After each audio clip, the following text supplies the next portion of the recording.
a cynical armed invasion of the largest energy facility in Europe. The seizure and occupation of the Zaporizhzhia nuclear power plant by Russian forces, a blatant violation of international humanitarian law and the Geneva Conventions. The mining and militarization of a high-risk facility. Russia is a nuclear terrorist state. Its methods of management have already brought the world to the brink of a new nuclear disaster. There's not enough water for the normal operation of the ZNPP, and any scenario is possible. And now, open plans to expropriate the property of another state. Our main dream is, of course, to bring the plant up to full power as quickly as possible. Russia plans to connect the seized Ukrainian nuclear power plant to its own power grid and use it for its own purposes. What does this mean for Ukraine and the world? Watch in our special report, Countdown to Disaster, Russia's attempt to seize Ukraine's atomic power station.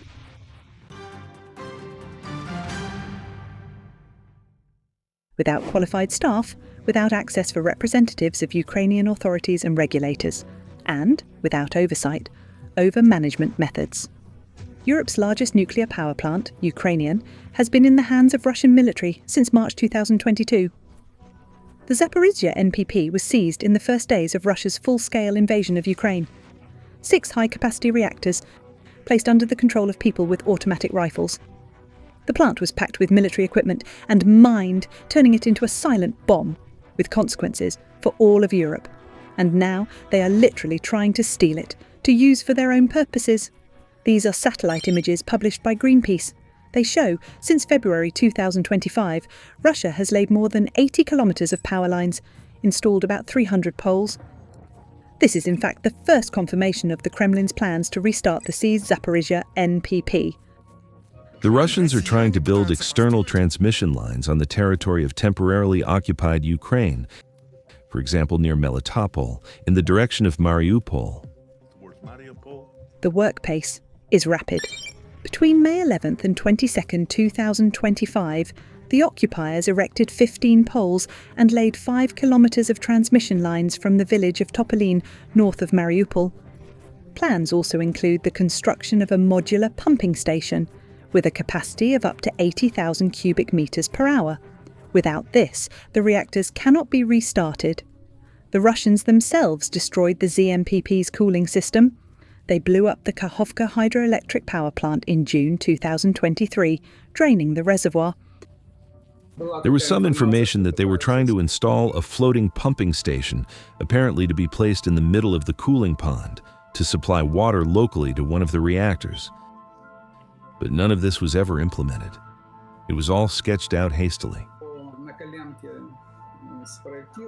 Electricity generated by the ZNPP, according to the Kremlin's plans, would be supplied to Crimea, to the temporarily occupied ports of Berdyansk and Mariupol, used by the occupiers for military purposes, as well as to regions of Russia. In addition to their direct interest in increasing capacity for their southern regions, specifically Rostov region, for example, and Krasnodar Krai, I suspect, the primary goal is to supply the industrial potential of the occupied territories. That's Kherson region, Zaporizhzhia region, Donetsk region, which cannot operate without additional electrical capacity, and the Russians have nowhere else to get it except from the Zaporizhzhia nuclear power plant. The seizure and forcible retention of a Ukrainian nuclear power plant is a violation of international humanitarian law. The Geneva Conventions prohibit attacks on such non-military facilities. The ZNPP has always been used solely for generating electricity for peaceful purposes. Furthermore, all nuclear power plants during wartime must be inviolable. No military equipment may be placed on their territory. Their work must be maintained without interruption. Equipment preserved intact, personnel kept safe. Operations aimed at preventing radiation incidents, both expropriation and use of such facilities for the benefit of the occupying state are prohibited. Russia cynically ignores these norms and is preparing for the so-called legalization of its control over the seized Ukrainian nuclear plant.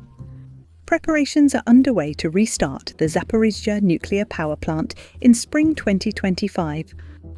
on the orders of Deputy Head of the Russian Presidential Administration, Sergei Kirienko. According to the Occupation Administration, the power units have already passed inspection by a Rostekhnadzor commission and are awaiting licenses for the first and second reactors. Despite Rosatom's earlier assurances to the IAEA that the plant would remain idle until the war ends, the ultimate goal is clear. Our greatest ambition is, of course, to bring the plant up to full capacity as soon as possible and begin generating electricity. The construction of a floating pumping station to supply water to the Zaporizhzhia NPP cooling pond eliminates the main technical barrier to restarting the plant and securing approval from the Russian regulator. It's clear why Russia is doing this. This is their way of trying to legalize what they stole. They want to present the station as if it is already unquestionably theirs. Russia has seized it, but it is still the territory of Ukraine. The Zaporizhzhia NPP is Ukrainian. They held fake referendums there and are now somehow trying to structure things to obtain a license. So yes, we understand that there is activity underway, but in terms of approach and compliance with international safety principles, this is an utterly worthless process.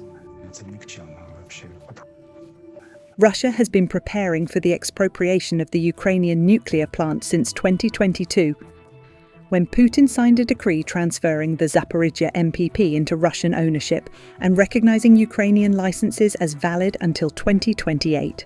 All of this is illegal. The plant and its power units are Ukrainian. They operate under the laws of the Ukrainian regulator and Ukrainian nuclear energy. No other rules, norms, or laws of Rosatom can apply on this territory.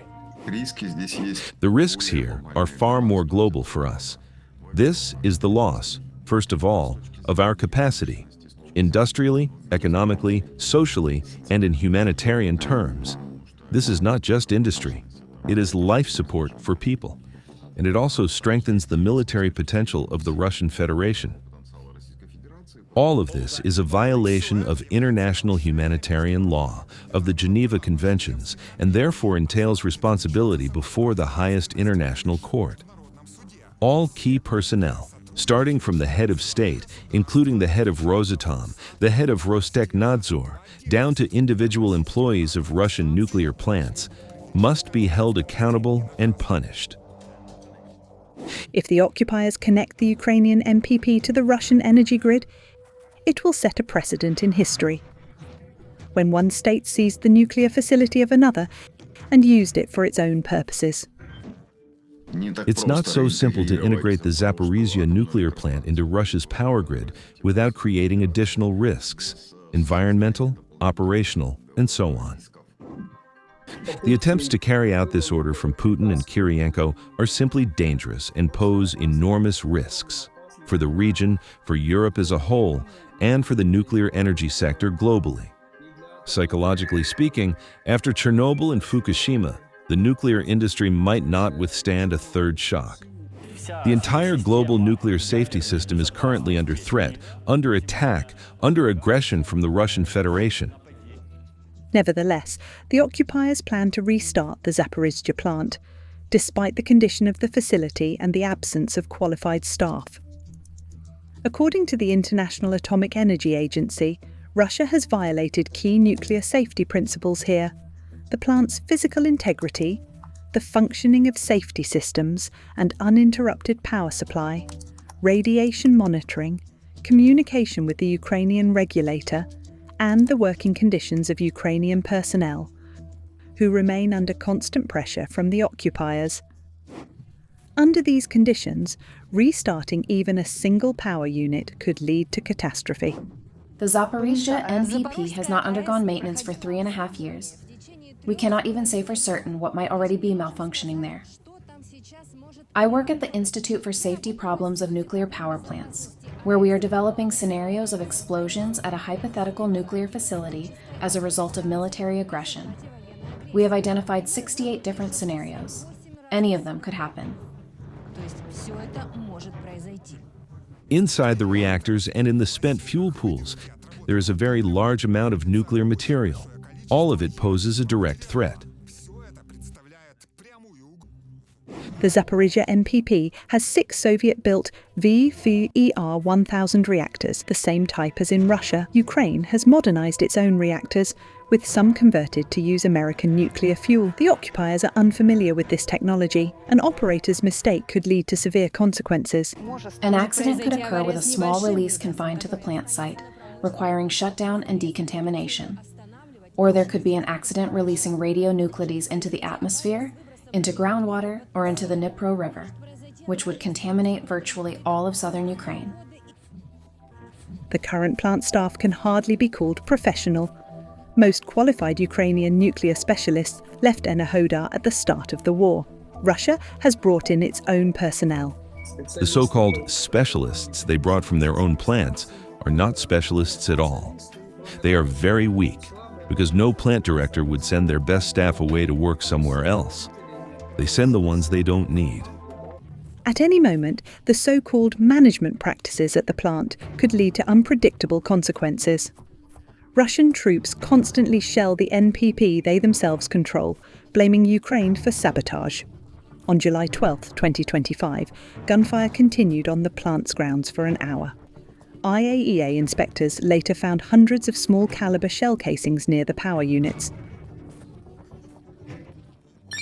Such military activity at or near a major nuclear power plant is absolutely unacceptable. Rafael Grossi, head of the International Atomic Energy Agency.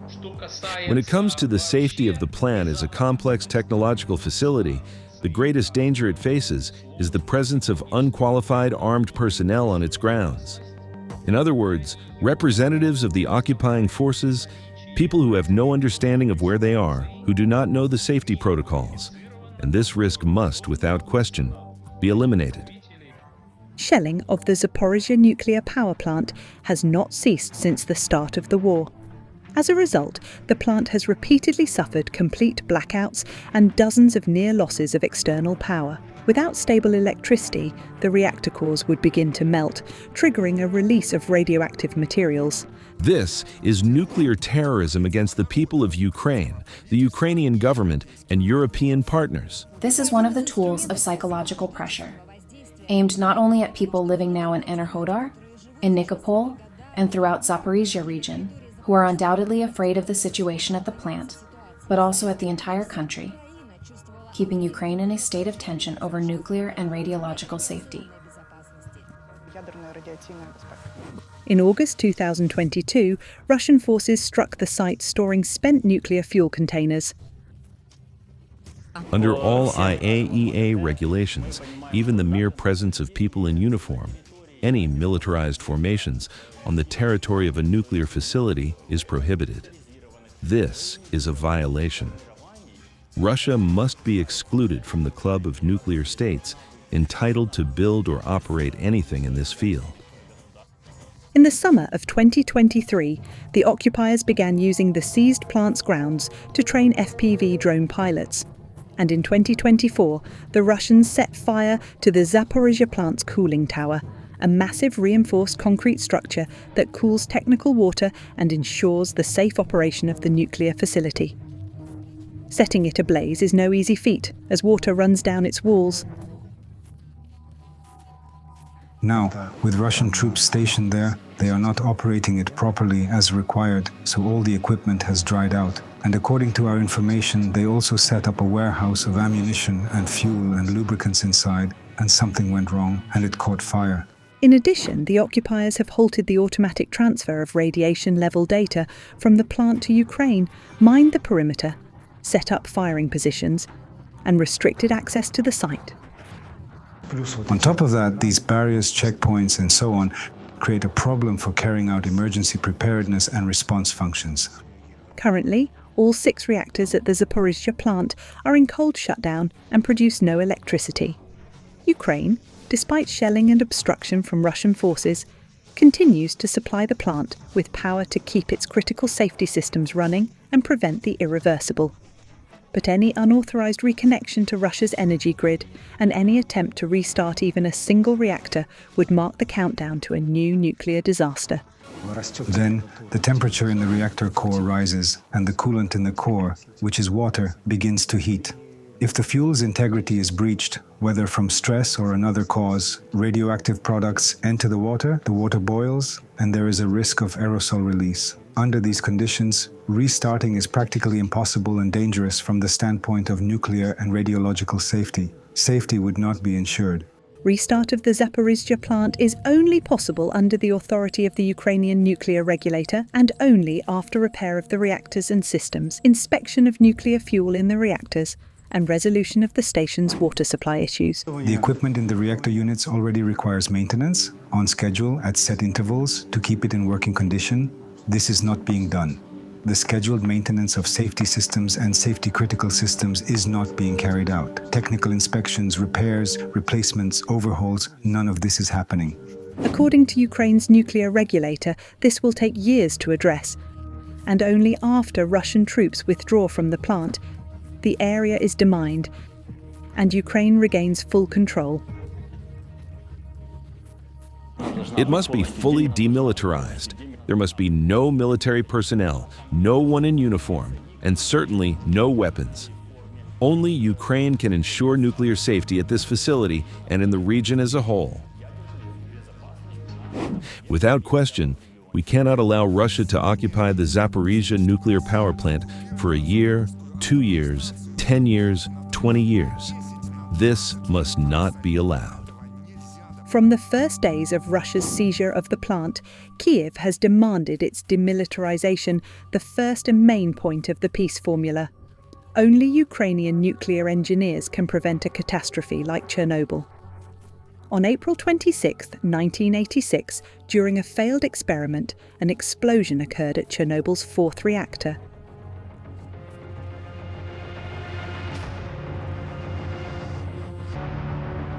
Around 11 tons of radioactive material were released into the atmosphere. Millions of people were affected, and over 200,000 square kilometers of land were contaminated. The reactors and storage facilities at the Zaporizhzhia plant hold 10 times more spent nuclear fuel than Chernobyl ever did, meaning the consequences would be far more devastating. The Russians ignore the lessons of the largest man-made disaster in human history, and all calls to demilitarize the Zaporizhzhia plant. Такой демилитаризации никто, кроме самой Украины, никогда и не вел никакой речи. International organizations, particularly the UN and IAEA, have called on Russia to return the plant to full Ukrainian control. The idea of demilitarization is supported throughout the civilized world. Washington proposed that Russia withdraw from the plant, returning it to Ukraine but under US administration. Russia has rejected all such appeals, declaring the plant a Russian nuclear facility. This is absolutely unacceptable. The global community must stand with Ukraine. It must declare that Russia is a nuclear terrorist, that it cannot simply seize another country's nuclear facilities, claim them as its own, and terrorize the plant's workers. This must be a separate case for The Hague. I will remind you, any threat of nuclear impact in any form is prohibited, and we have heard it from the Russians. Dirty bomb threats, explosions at civilian sites, and manipulations involving spent nuclear fuel.